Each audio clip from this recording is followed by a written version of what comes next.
Hey, Zach, I need your help. Today, my employer said that I have to come into work 5 days a week, that I can no longer work remote. But when I started there, they said I could work remote all of the time, but they're changing the rules on me. Do I have any leverage? Is there anything I can do to stay working remote?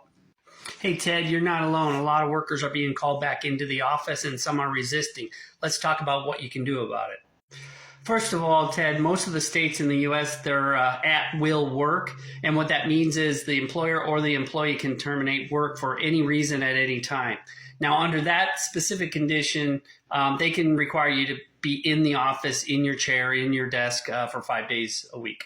Now, one exception is if you're unionized. If you're unionized, I would check with your collective bargaining, your agreement, to see if they can require you to be in the office. Now, if your union agreement doesn't have anything about location of where you're going to work, then your union's going to have to work with your company to decide what they're going to do with it. So in that case, you could talk with your union representatives and see what they can do for you. And one thing to keep in mind, too, is if you're not unionized, if you're at will work state, just an email from your boss or from the company saying you can work remote isn't necessarily a contractual agreement. So you could go to court over that.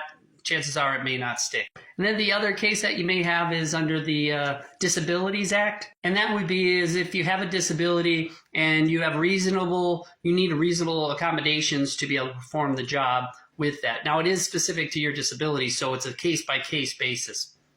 So, Ted, I hope this helps. This gives you some idea of where you may have some recourse to fight back against the return to the office mandate, which a lot of us are under right now. Thanks, Ted. I'll take a look at that and see if that situation applies to me. That's why I follow Zach's Financial Chat.